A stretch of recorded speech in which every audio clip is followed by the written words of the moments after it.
Last weekend, we heard that the governor of New Mexico decreed the possession of firearms to be illegal. And don't give me that, but there were some restrictions on what they would. No. That's all that matters. Now, I know there's nuance to what the order was. The order issued by the New Mexico governor was that within certain jurisdictions with certain amounts of crime, and it's only for 30 days, and it's a public health emergency, so I have the right to do this. And oh boy, did this one blow up in her face. Now, ultimately, what's happened after the fact has been a really good thing, which in many ways is a stabilizing force in these trying times. What did we see? Democrats angry. Liberal gun control advocates like David Hogg saying no way to this. David Hogg actually said there's no public health exemption to the Constitution. And everyone's like, wait, what? I'd like to introduce you to COVID, good sir. But hey, props David Hogg for saying this ain't the way to do it. Protesters showed up, open carrying weapons. The sheriff and the DA said, we will not enforce and prosecute this unconstitutional order. The governor's gone rogue. Whatever she thought was going to happen, oh boy, did it not play out the way she wanted. But my friends, there's a lot of good that can come from this in showing that we, the people, stand defiant of tyrants. And we don't have to worry about conflict, crisis, blood, violence, civil war in these circumstances because our culture is steadfast. Our law enforcement apparatus would not allow it. The police, the DA, and the people would not allow it. And I am happy to see that there is no conflict arising from this, that overwhelmingly everyone agrees you cannot, by decree, suspend the New Mexico state constitution, more importantly, the federal constitutional rights that we all have. I want to clarify. The right to keep and bear arms is a God-given right. And the Constitution only stops the government from intervening or interfering with your rights. But there is still some fear. There is still some risk. But I want to make sure I clarify. I think overwhelmingly it's a massive net positive because we've basically won. The governor has proved herself impotent and weak. But that is a potential negative. The good news is whenever governments come out across as weak and they can't do anything, we're typically happy about it, right? Not necessarily. The good news is this goes in a better direction. Right now in Portland, we're learning that Nike is shutting down its flagship store. Why? Well, they requested special police to do all the crime, and the police said no, and they said, we out. Now the city is crying, saying, but without the Nike flagship store, it's a massive economic hit to all the local. Well, that's too bad because the government is impotent. Saw a video earlier of a woman loading up her vehicle with groceries as employees just film. Nothing you can do about it. There's another video. A woman in a liquor store who's pregnant is stealing liquor. I think she's in a supermarket or something. She leaves and the police arrive. The police step in front of her vehicle and order her out. She accelerates her car into a police officer who opens fire in self-defense, killing her. This is fascinating. The conflict that we're seeing arise out of all of this. You have rampant crime and looting to the point where Portland is begging Nike to stay, but won't give them security detail. The government is viewed as impotent. Then, when police actually stop one of these mass shoplifters, and the shoplifter tries to kill the cop, there's outrage and protests over what the police did. This is the conflict that we're facing with the cult left psychotic behavior. Listen. Rigid order can be very bad, but order is not bad. If we're going to entertain the idea that people are allowed to take whatever they want and we can do nothing about it, then everything breaks down. And without property rights, what do you really have? People eventually come and take your stuff and there's nothing you can do to stop them. And that's what we've seen so often. The Ahmaud Arbery case is a good example. So here's what I will say. When the government cannot take your weapons from you, it's a good thing. And the governor being proven to be impotent here is a good thing. But think about what the governor tried to do in New Mexico. Not only are they not prosecuting crime across the country, you know, and I'm hearing from friends that what we're seeing with these mass shoplifting, these gangs, the RICO, whatever you want to call it, it's happening all over the country, even on the East Coast. In North Carolina, we're hearing stories of this. Because what can the government do to stop the crime? Now, if people were empowered to protect themselves and defend themselves, these things would not be happening. But right now, culturally, it is deemed unacceptable to defend private property with a firearm. That is to say, with varying reasons, it depends on how much there's a threat to life. But typically, if someone is stealing a bottle of booze, you don't shoot them. And this is where the conflict arises with the woman who was shoplifting in the grocery store. Well, why did the police kill her? Well, she tried to kill the cop, right? So there's a big difference. He didn't shoot her over a bottle of liquor. He shot her because she tried to run him over. And I'm sorry, you want to play a game of chicken with an armed man in your vehicle running him over, what do you think is going to happen? So here's what I mean to say with all of this in this intro. The good news is we won, or we're winning. The bad news is, first, it's bad the governor even tried to do this with his executive decree. And there is something bad in the government, with the governor trying to do this, the government being viewed as impotent and incapable of actually enforcing its own orders. Because the concern we have right now is we want the government to have integrity. I know it's a hard thing to expect, right? We want cops to have accountability, but to stop crime. If the governor is trying to make law-abiding citizens into criminals, while we're getting stories of mass criminals being let go, it is not a good sign of the times to come, is what I mean to say. But let me talk about the good news and where we're currently at. The good news is you've got calls for impeachment. You've got liberals speaking out. You've got people actively defying the order. And while, it's really funny because I was just talking last week about how the Second Amendment is being emboldened and strengthened. And for some reason, you've got these conservative, libertarian, right-leaning individuals who desperately want to be losers. I do not understand this. You get people who are saying like, Tim, it's too blackpilling to hear what you have to say. Oh, the politics is. And then they're like, we're losing our gun rights. And I'm like, have you looked at a constitutional carry map? We're entering 27 states that are constitutional carry. New Mexico, even right now, is permitless open carry. This is unprecedented. Well, I shouldn't say unprecedented. We did have, so these rulings are modeled off of what the Constitution was supposed to be. But we had a greater period of gun rights being suspended. In the 80s, look at the maps. Almost every state was what's called shall issue or no issue, meaning, you can try to get a permit for a gun, but they ain't going to give you one. It's crazy to think you could not have a gun. And the funny thing is, growing up in Chicago, I knew people with guns. And it's weird to look at these laws now, mostly for handguns. Like rifles were a different story. People have had guns for a long time. But in the past 20 years, the country has gone from shall issue. I meant to say may issue, not shall. Shall issue. Oh, I'm sorry, wait. What is it? Shall issue means if you apply, they cannot deny you for arbitrary reasons. You can get your permit. And then may issue is you get denied for arbitrary reasons. Let me clarify. I think I misspoke. You look at these maps today, and Wikipedia labels them as unrestricted. In West Virginia, where I live, I walk into the gun store. I say, I would like to purchase this firearm, good sir. They say, just fill out your standard background check form for the federal government. Takes 10, 15 minutes. They actively check, and they say, you're good.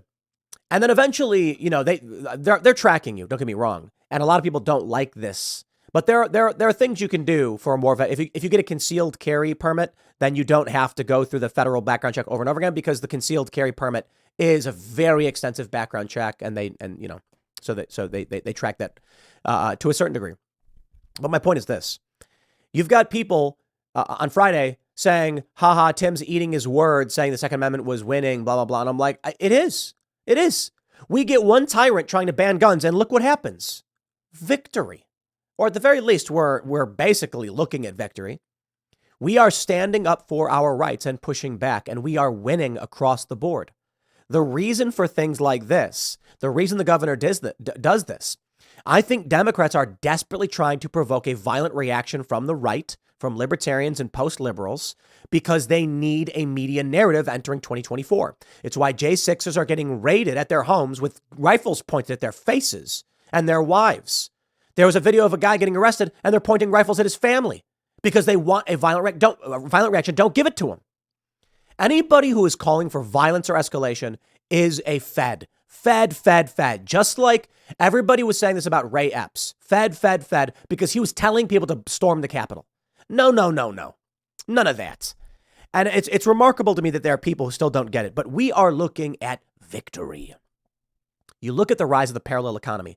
You look at the strength of shows like Timcast. You look at Bud Light, Target, Sound of Freedom, Rich Men North of Richmond. We're now talking about creating anti-Times Square. That's right. We're going to do Cousin T's Diner, Terrence Williams. We're going to do Papa Jack Pizza Shack. That's Jack Posobiec. We got Cass Brew Coffee Shop coming up. I'm hoping that we can create a communal hub all over the place. But we'll create that anti-Times Square. Why? Because we are winning. We are defying ESG. We are defying this corporate garbage. And when the tyrants come out and say, no guns for you, we say, sorry, lady, you lose. And guess what? She did. All right, I know. Now, this is a long opening, but I'm really excited as to how this all played out. Let me read you the news. On September 9th, New Mexico Republican legislatures called for Democrat Grisham's impeachment after gun order, saying she's gone rogue. I think she should be arrested. Okay, I get it. The process is you impeach her and then you bring criminal charges. But denying constitutional rights by an elected official is a crime. And this, I think she should get arrested. We cannot just stop at the point where we say, hey, you can't do that. We're not going to listen. No, because all that happens is erosion. And this is the point I'm trying to make earlier on, is that even though we win across the board with things like this, the fact the governor even tried to do it needs to be repudiated. So when the governor says, I'm going to issue an executive order, what's the worst case scenario she's thinking? I'll try. We'll see what happens. No way. Criminal charges. What does she get? She'll slap on her wrist. She gets impeached. She gets convicted. She gets removed. And then she gets like a 3-month probation. You know, I'm not saying that we lock her in prison over trying to do this, but maybe when someone tries to strip human rights, we say, look, stealing a bottle of liquor is one thing. Trying to deprive people of their constitutional rights, that's another. But what's the real penalty there? Maybe like a year? I don't know. I think house arrest, a politician, she's removed from power. The problem is solved. We set an example. We say tyrants who try to strip our rights away in defiance of the Constitution, the state constitution, and our laws will be held accountable. That's what must be done. Impeachment, conviction, criminal proceedings. Elon Musk agrees. This one was a bit shocking to me because I just tweeted, there's a press conference where she's like, I have the power to do this. And I said she should be arrested immediately. And Elon Musk said yes on Twitter. And that sparked a big wave of people being like, whoa, because, Elon Musk, the big culture warrior, people take what he says seriously. He's got a big fund. He's got 100+ million. He's got 150 million followers, right? So let's go through some of this news. Here's what I want to give a shout out to all of our good friends, all of our friends in New Mexico. You guys are heroes. You are champions. Gun owners rally in Old Town to protest the public health order. And let me show you this from Fort Fisher. Gun owners, many visibly armed, rallied in Old Town Albuquerque today to openly defy the New Mexico governor's executive order banning open and concealed carry of firearms. Police did not intervene or enforce the orders. Because we agree. The governor has no right to do this. But I'll tell you what scares me. What scares me is that the police could have. They could have. And that's what worried me, is that I said last night, many of these cops with smiles on their faces will just say, I don't care. There was a big story about the sheriff saying he wouldn't enforce it, but that's not actually what he said. The sheriff said that they were concerned about it, and that they agree with gun safety and all that stuff, but, they have to follow the Constitution. And many people responded saying, what does this mean? Are you saying you're not going to enforce it? So let me clarify. The sheriff spoke out against it. I think I was wrong. I think I misspoke. Got too excited. There's two views on this. One is being reported the sheriff will not enforce it, said he wouldn't enforce it. But many are criticizing it, saying it was like a tepid statement about, whether he would or wouldn't. Liberals turn on New Mexico governor over gun suspension, saying it violates the U.S. Constitution. Liberals, wow. Ted Cruz expressed shock over agreeing with Ted Lieu on the gun control issue. I don't know if they have the, here you go. David Hogg. He said, I support gun safety, but there is no such thing as a state public health emergency exception to the U.S. Constitution. Good sir, David Hogg. Can I reintroduce you, as I did earlier, to COVID? When they shut down churches, suspended people's right to protest, shut down businesses, and all under the public health emergency exception. We knew this was coming. With COVID and many people just complying, we knew it was only a matter of time before someone tried something like this. But I'm happy to see that it's not working anymore. They're going to mention Ted Lieu as well. I think it's because they know they lose. When you get a governor decreeing a constitutional right is suspended, or I shouldn't say suspended, I mean, because they're God-given rights. But when a constitutionally protected right is no longer protected, people get scared. Because if they do this, they'll do anything. But we got good news. New Mexico sheriff refuses to enforce governor's ban on carrying guns, says it's unconstitutional. Now, this is what I was referring to, is a little wishy-washy. He said today, Governor Michelle Lujan Grisham issued an emergency order, blah, blah, blah. He says the move has been positioned as a response to the alarming tragic rise of shootings. While I understand and appreciate the urgency, the temporary ban challenges the foundation of the Constitution. I am wary of placing my deputies in positions that could lead to civil liability conflicts, as well as the potential risks posed by prohibiting law-abiding citizens from their constitutional right to self-defense. He says, I was elected to represent and safeguard all constituents and to ensure the balance between our rights and public safety is maintained. That means we must critically evaluate any proposed solution to the deeply rooted issue of gun violence, ensuring we both protect our community and uphold the values that define us as a nation. Allen listed 7 initiatives, blah, blah, blah, blah, blah. Wow, this is crazy. And Grisham tweeted this. I didn't believe it. I got to tell you guys, when if you watched IRL, we had Brandon Herrera, the AK guy. Right before the show starts, he goes, the governor of New Mexico just banned guns, open and concealed carry. And I was like, what? No. And it was, public order. And I was like, no way. I do not believe that. I looked it up and all of the stories just said public health emergency. And I looked at it and there was nothing prescriptive. It just said, there's an emergency. And I said, okay, I don't see anything here. He then pulls it up, the Santa Fe New Mexican saying outright, she did this. And I was like, wow. It's scary, man. You know, as per usual, I was at the poker tables last night. Had a pretty good night. Hit a king high straight flush. I'm very happy about that. That's the best I've ever had in live poker. I've had a royal flush in online poker, but that's stupid. Live, it's more fun. You know, everyone's like staring at the board. But there was a dude who asked me, you know, how things were going with news. And I said, dude, governor of New Mexico decrees guns illegal to possess. I mean, that's scary stuff. This is like, people need to understand it with a country this divided and the political violence that we've seen. It is very, very dangerous for an executive to do something like that. Lexington and Concord. The Redcoats tried to seize the weapons from like local farmers. It's funny because people say militia, but dude, militia doesn't mean what today people think militia and there's like a bunch of dudes who are like paramilitary. No. Militia was like a handful. It's like neighborhood watch. A handful of farmers said, we got a bunch of guns stocked up. If something bad happens, we rally. And so the Redcoats came out and they were like, we're going to take your guns away. And that starts the American Revolution a year and a couple months before the signing of the Declaration of Independence. It is not smart for this person to do this. And so it's scary. I'm talking to this guy. And then I said, and then we learned that a grand jury in Fulton County, Georgia, voted to indict 3 members of the Senate for the same reasons as Donald Trump. Now, a lot of people have said that, the prosecutor, Fani Willis, just like isn't going to do it. And I'm like, yet. The scary reality is the grand jury said to do it. And Fani Willis may be waiting to drop the charges against sitting members of the Senate in the 2024 election cycle. And then what about all of the members of the House? Because they did the same thing. Here's the breakdown, my friends, and here's what scares me. If Fani Willis does not indict Loeffler, Perdue, and Lindsey Graham, it shows that this is purely political. That even though the grand jury says the preponderance of evidence suggests an indictment of all of these individuals, she went, yeah, but not these 3. Not these ones. But why? Why Jenna Ellis? Why Trump's legal counsel, who is just providing him legal advice? Why is that person being criminally indicted under RICO charges, but not the people who actively participated, as the grand jury said? Because it's a political play. And that's what scares me.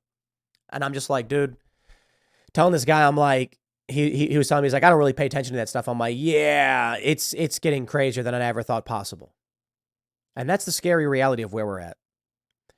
I wonder what people, the time travel test, man, what would people have said if you told them 5 years ago that not only would Donald Trump be indicted on 94 counts in multiple states, a thousand plus of his supporters would be targeted by federal raids across the country, and a grand jury would vote to indict 3 sitting members of the Senate. People would say, "You are insane." Can I repeat that for you guys? A grand jury in Fulton County voted to indict 3 sitting members of the Senate.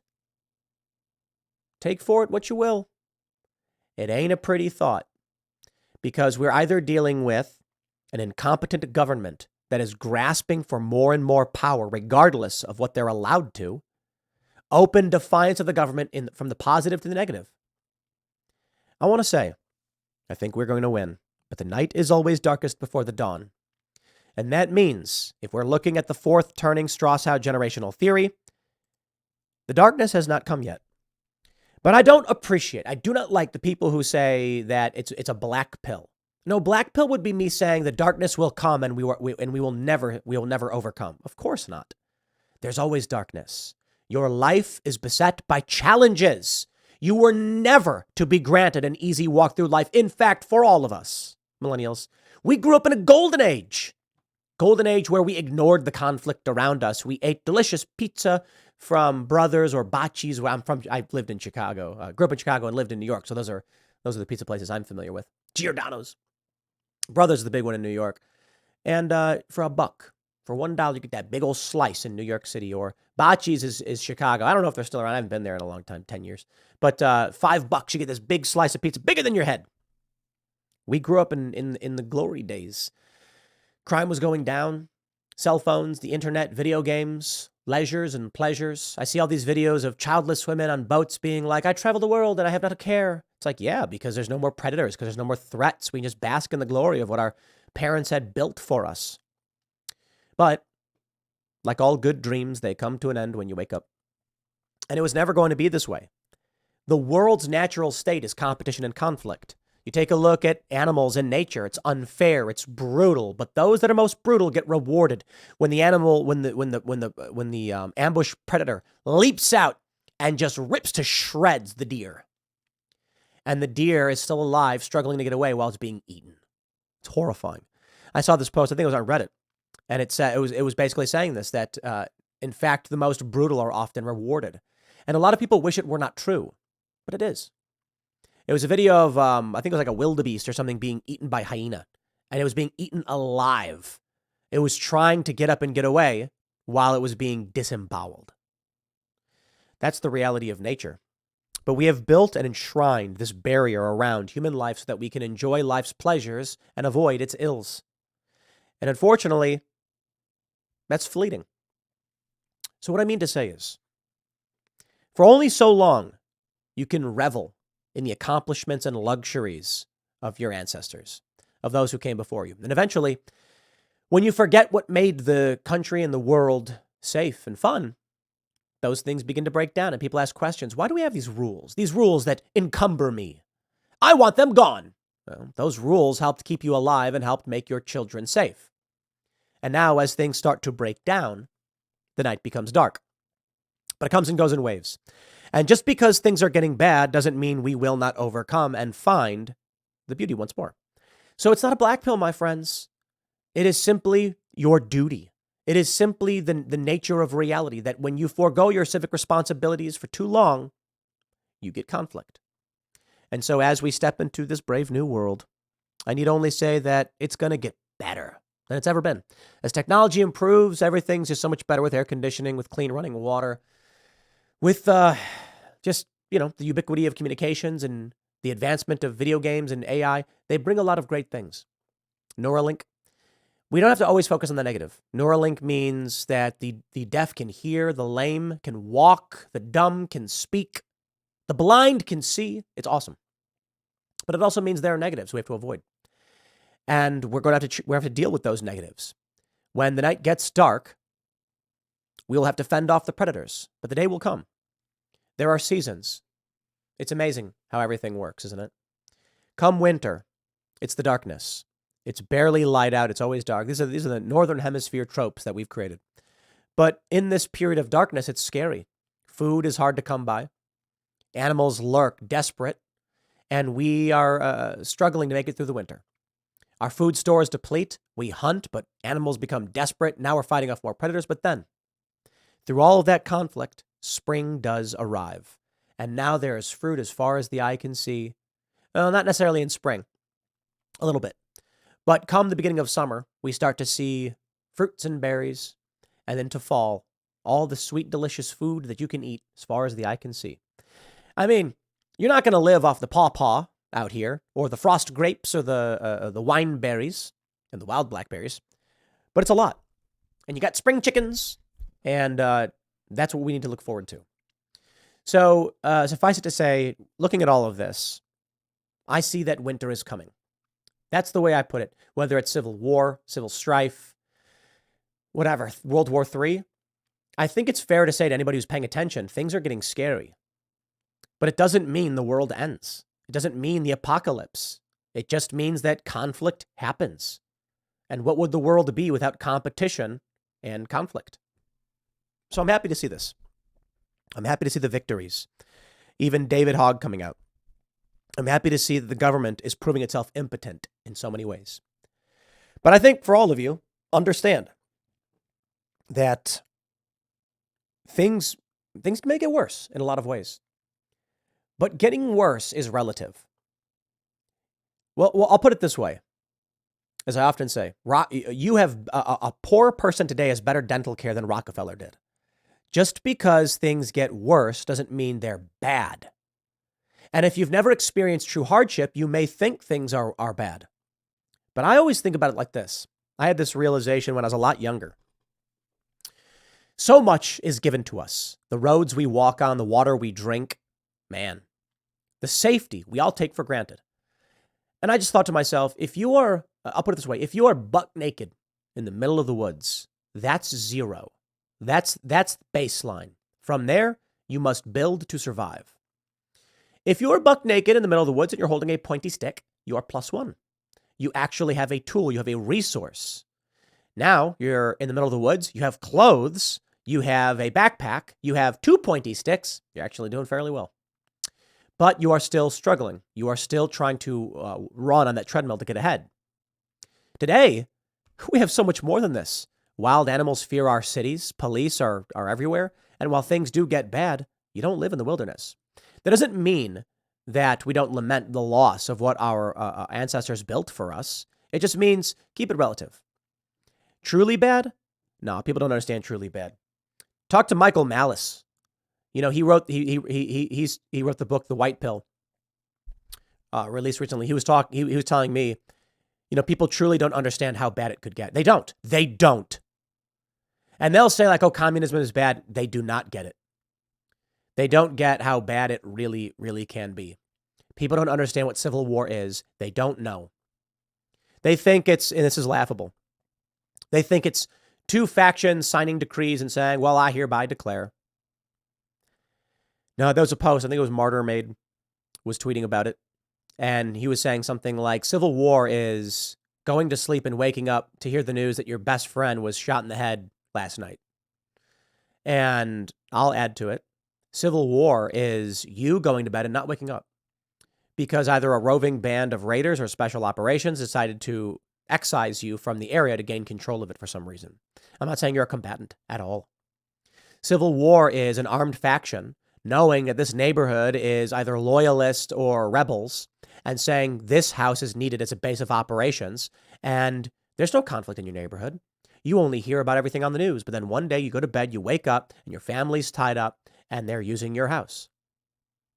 It is worse than people realize. It is walking down the street and then someone getting scared because you're wearing a large coat and just shooting you. This is what people need to understand. It is not going to be people marching down the street and saying, ready, take aim. It is going to be bedlam. We do not want that. That's bad. So that's why I say this is good news when the people stand united. And it's fascinating to see that even the left and the right are in total agreement on this one across the board.